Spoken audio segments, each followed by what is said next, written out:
we go. You're now live with the crown prince of glam metal himself. It's J0KeR's Electric Circus. J0KeR's Electric Circus. Keeping the music loud and the hair wild. All right. What's happening, everybody? This is the interview segment of the Electric Circus radio show right here on MetalMessiahRadio.com. Your metal music messiah.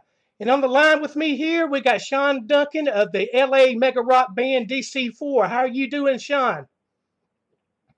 Doing very well, brother. How are you? Pretty good. It's an honor and a pleasure having you on the show here at MetalMessiahRadio.com. Well, thank you for having us. So tell us about the new album, DC4, Atomic Highway, due for release September the 14th, 2018. Tell us about it. Well, it's a pretty hard rocking representation of basically what me and my brother Jeff have been doing throughout our careers. We started with Odin, of course, back in the 80s, and DC4 has been basically a I guess you could say it's the growth of the two of us as players through the years. We had various bands in between and whatnot. DC4 came out with our first record several years back, and then we got Rowan, Robertson in the band, and now we've got Atomic Highway. And Atomic Highway is 10 songs, and we have the cover on it. We did a cover of Bob O'Reilly, and we had John Bush, Armored Saint, Anthrax come in and do some vocals with Jeff on that, and Dizzy Reed from Guns N' Roses came in and helped us out too. So it's basically DC4 is a labor of love for us. It's something that we love to do together, me and my brothers and Rowan, and it's we're hoping that everybody kind of gets it, because we're not quite a metal band, but we're a little harder than a hard rock band, if that makes sense. DC4, you guys are three brothers. What's it like being in the same band with brothers? Please tell us about it. It's pretty, I don't see the issues that some have had. We get along really well. Like I said, I've been playing in bands with my brother Jeff since we were literally 13, 14 years old. So on a musical level, we've always we play well together. You know what I'm saying? It's not so much there's no turmoil. Matt has always been there, of course, and we've been playing with him with DC4 since DC4's inception. So, it's really not that big a deal. I'm the eldest of the three, so as long as they listen to what I say, everything's good. All right. So, what does the name come from? Is that like there's four of you in the band, or what is DC4? Basically, the DC4 is Duncan clan, and there's four of us. That's really what it is. There's no hidden meaning or anything like that. It's just a short, because we're all Duncans. Basically, even the last name Robertson is derived from Duncan, believe it or not. Right. And it's an interesting history on that if anybody ever wants to look it up. Yeah, there's a famous musician named Robbie Robertson too. Was in a band called The Band. Oh, absolutely. Great songwriter. So who are some of your main influences, and what was your first records you bought? The first record I ever bought was The Song Remains the Same.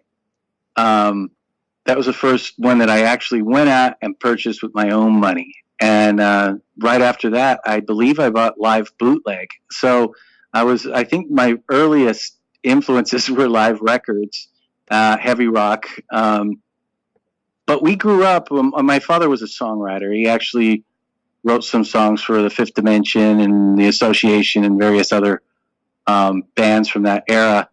And we grew up with a healthy dose of Chicago and Tower of Power and Gladys Knight and the Pips and the Spinners and the Temptations and everything that under the sun musically.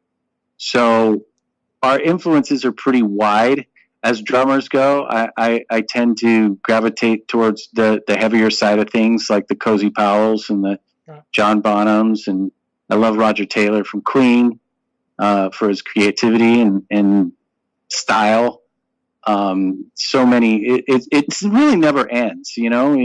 There's so many people, they all have something to say, and every once in a while you discover somebody new and you go, wow, I forgot about how good that was. Who does the songwriting in the band? Primarily it's Jeff.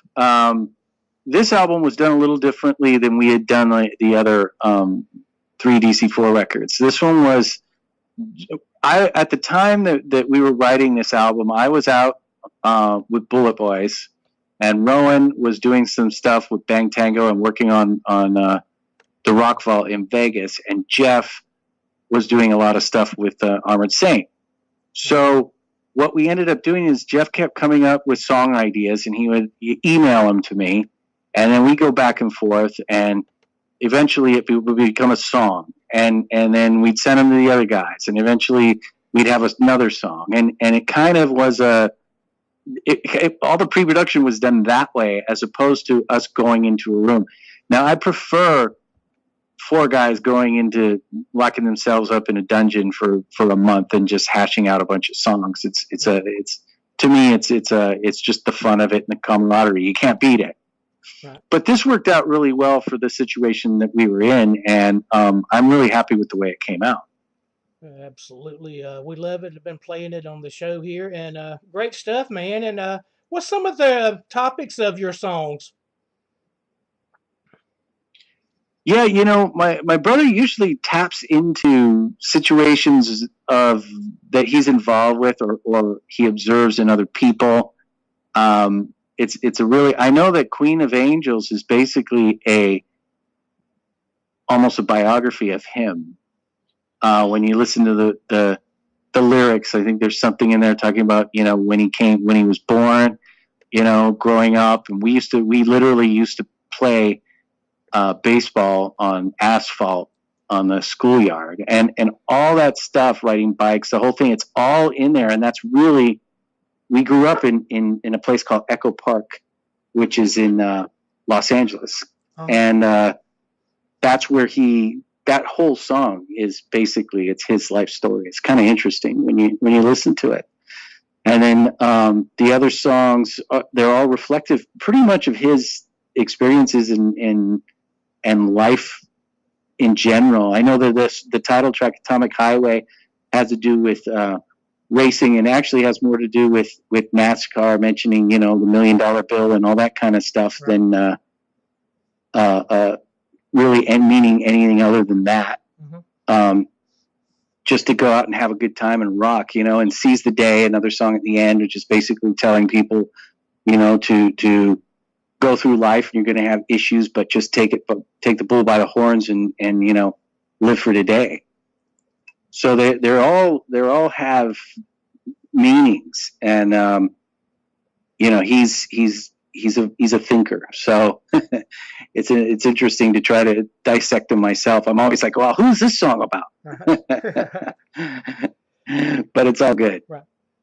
Okay, tell us about the process, and how did you get involved, and how did you get on the High Voltage music label with Mr. Bill Chavis, who we all know and love, that guy?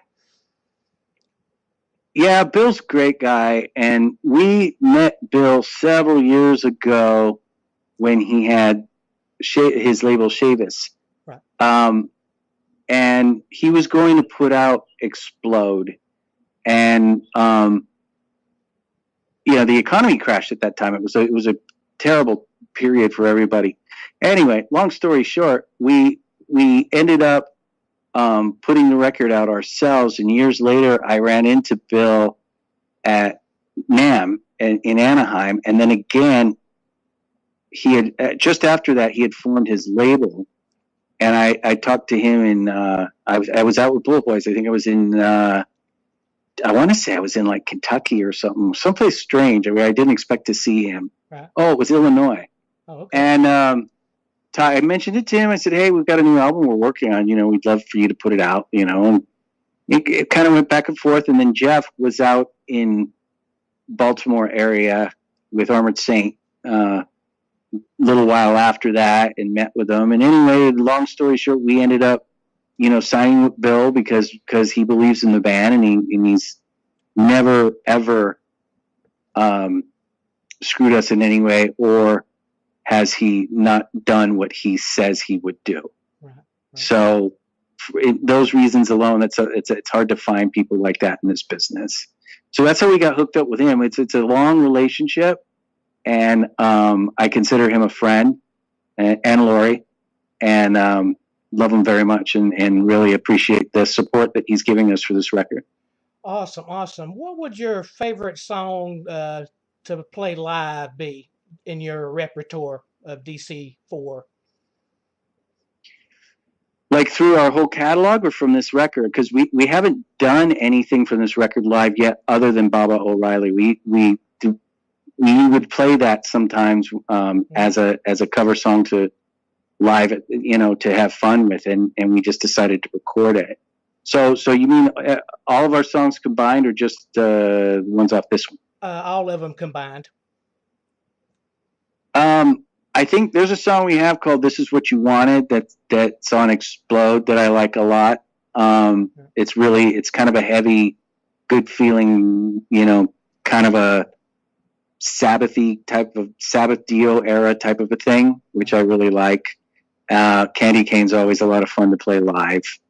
There's another song on Electric Ministry called Electric Ministry that's pretty in your face. It kind of has a Atomic Highway vibe to it.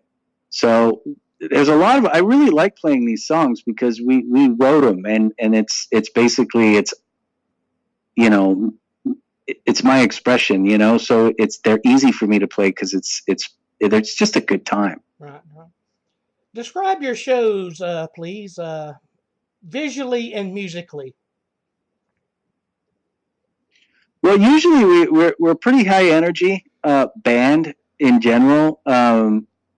We like to we really want people to have a good time, and we want to have a good time. So I think we're not a band with fire pods and brimstone up there. We're a band that comes out to throw down and rock hard. You know what I'm saying? It's yes. more of a Van Halen approach, like than a Kiss approach. Although we love Kiss as well, grew up with that. But we're more of just a real rock band that's out there to have a good time with y'all. Right. Very nice, great stuff, man. Who have you guys toured with and or opened for? Well, we did the Monsters of Rock cruise once years ago. We're hoping to get back on that again. We've opened for Quiet Riot, LA Guns, Hammerfall. There's a Steel Panther. It's a pretty good list of bands. Even I can just go on and on because there were so many of them. As far as tours go, we really haven't done a run with this band, and we want to. Right. So that's what I'd like to do is try to bundle us up with somebody and take us on a few runs this year, or in 2019, I should say. What do you think about the European metal festivals? Have y'all done any shows over there, or describe your future if you want to go to Europe and do shows? Explain. Well, it's interesting because I've been to Europe with other projects, and Jeff has been there several times. I mean, he just got back from Europe a few days ago, where they were playing the Alcatraz Festival and another festival in Belgium and in Holland, the Dynamo Festival. And he's going back out there actually in December. Rowan, same thing. He's played them too, but we haven't done them with DC4, and we really want to go out there. I like the European market. I like the people. It's a little easier to tour than the States because everything's a little closer. And where here it can be it could be quite costly going from just doing Texas alone. Yeah, you know, and it's such a big, beautiful, massive country that we have here. On the upside, on the downside, it is expensive to tour, and it is getting from point A to point B, and it can be quite difficult. But I want to do both. But yes, getting back to what you said about the European festivals, I'm hoping to get us on some next year because this band should be going out there. How has the music evolved since you began playing music together, you and your brothers? Well, you mean our music? How has our music evolved? Yes.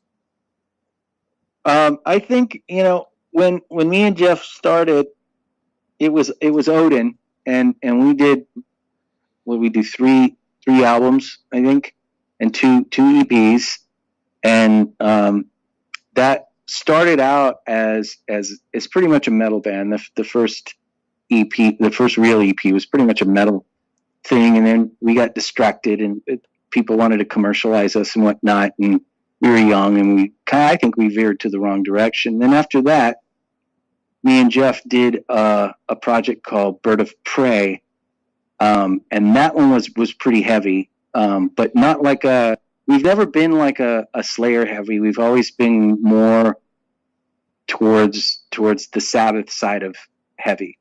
Right. You know what I mean?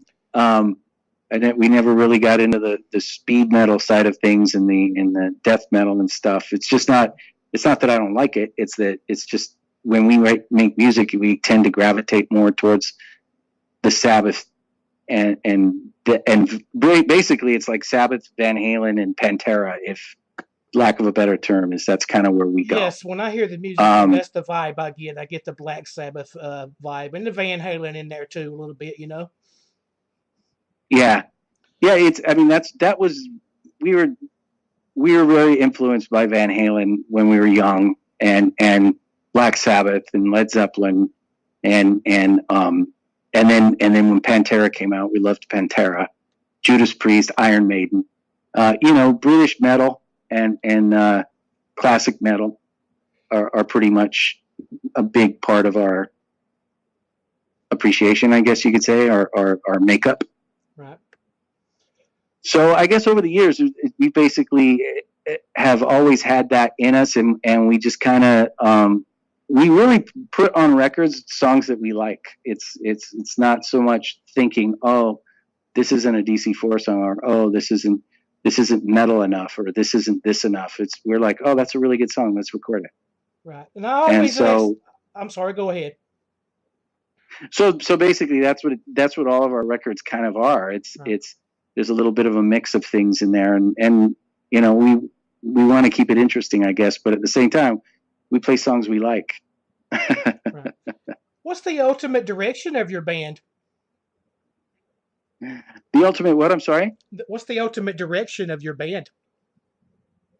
The ultimate direction, I think, is for us to just continue to make music together. And I think, as far as, do you mean like as a musical genre, or where we want to go? Where you want to go? Ultimately, I'd like to do more festivals and stuff in Europe, and I'd like to do more touring in the U.S. and put another record out a little quicker. We tend to take a lot of time in between records, and a lot of that has to do with all of us having other things that we do as well. Right. So it's not I'd like I said, I'd like to lock us up in a place for a month and come out with a record. That would be ideal to me. Absolutely. How can the fans gain access to your music? And please give us a plug for your websites and your Facebook. Well, we're DC4 MEGAROCK on Facebook and on Instagram. We just started an Instagram, Twitter. We have all those social media pages. I think, and you can usually find music there. There's lots of links. And then, of course, HighVol is going to start putting more and more stuff up too. Especially the new record, because it's really the only song that we've put out so far was Atomic Highway, and that that's just so people can get a taste of what's coming. Right. So there's going to be a lot more down the road between now and September 14th, and you know, you can expect a lot more radio and us to start making more of a presence, I should say. So that's you know, that's for everybody who wants to come and see it and check us out. We don't have anything scheduled as of now, but we have a lot of fires on the stove. So there's going to be announcements. There's going to be stuff coming. What bands do you like on the scene now that you like hearing on the radio, or you have their music? You mean like new bands? Yes, the new bands. New bands. You know, I'm really big on like the stoner rock and that kind of stuff that's coming out. Everything from The Sword and Sasquatch and you know, Monster Truck. I like Baroness. I love music. So when, especially heavy rock music, so when it's played with passion and it's real, it really, like, it clicks. Right. And those bands to me have a lot of real stuff going on there. I just like that genre too. What was the last CD and or vinyl that you bought? The last CD that I bought it's funny, it would probably be, actually, there's a band out of England that I love called Stereophonics. Uh-huh. And I think that their new record was the last record that I actually purchased. Usually I buy download. But I buy it, you know, I'll buy the album that way. Because it's not as easy to get your hands on stuff anymore out here anyway. That's the other thing I like, you know, about the European market is, at least, you know, they still like CDs and they still like, you know, magazines and you know, it's just a different culture than what we have right now towards music. Right. With the MP3. You know what I'm saying? Yeah. Yeah, now there's a lot of MP3s, and I'm guilty. I buy them all the time too, but they don't sound as good as a CD, and they really don't sound good as vinyl. And MP3, that's a fact. Yeah, and the MP3, you cannot read the liner notes. You can't see the beautiful album cover or nothing like that. But yeah, I prefer the physical CD. Yeah, absolutely. So do I, and I love albums. You know, I love the fact that there's a resurgence in vinyl, and I think it goes back to the experience of listening to music, of putting on a set of headphones and, you know, looking at the cover and looking at the liner notes and trying to understand where the band's from, and just the music in general sounds so much better. Absolutely. And I think I really like that's becoming you know, a thing. Well, tell us about any upcoming shows that DC4 will have, and what kind of DC4 show will we get from you guys? Well, I think the next show that we're going to do will be a record release show. We're shooting to do it. I think it's going to be in Las Vegas, and it'll probably be at Vamp. I don't have a date on it. We're working that out because of schedules. It's hard right now because Armored Saint went out and did the Symbol of Salvation tour, and they've been in pretty high demand for that. So my brother's been really, really busy. But we're going to try to squeak it in there in October. In the meantime, you know, Rowan's been doing the Rock Vault in Las Vegas. Again, Jeff's out with Armored Saint. I'm doing a benefit tonight in Hollywood. It's you know, that, but when DC4 does come out, it's just the double barrel shotgun. That's what we are. And every once in a while we'll throw in a surprise song or two from, you know, something that we've all been involved with. Right. In closing here, is there any shout outs you'd like to give out to your fans? Yeah, you know, I just want to thank everybody for we've really got some great responses on the song on Atomic Highway. And, you know, I want to thank everybody for that. And a lot of them who have stuck around for the years, because like I said, it takes us a while to put an album together, and we still have all these people that want it and appreciate it. And, you know, from the bottom of my heart and all of us, we just thank everybody for that. And you know what? And I thank people like you who keep music alive and who, you know, bring it to people, because we need, the platform is so small now for exposure for new bands and for even bands that have, you know, members with history in it. It's still difficult to get any sort of foothold in this business. It's really tough, and I feel for everybody out there that's trying. Right. So I want to thank everybody who's you know, been there with us and who's going to come, and people like you who make it happen. Shawn, and we thank you for joining the show and doing this interview with us, and best of luck in your future endeavors with the band. Thank you very much, brother, and I really appreciate it. And coming up next, I got some Atomic Highway by DC4, and I got DC4 with the Who cover, Baba O'Reilly. Please tell us about those two songs in closing. Yeah, it's funny because when Jeff sent me the song Atomic Highway, I was like, what, are you trying to kill me? Because it's a blister to play. It's a lot of fun, and I love playing it. So it's that one was took me a while to figure out exactly what I was going to do with it, but once I got it, I was pretty happy with it. And then Baba O'Reilly, it's a funny story, is when we were recording it, I had been in the recording studio for 2 full days. Mm-hmm. And it was the end of the second day, and I was shot. And I was like, we got to record this. Right. And me and Jeff and my brother Matt were in the room, and we just kind of bashed through the song. And I literally that was like every last bit of energy I had for that one. But we played it live all the time. It always went over really well. And, you know, like I said, then when we recorded it, we're like, wow, this came out really good, because it kind of surprised us, to be honest with you. It came out as good as it did.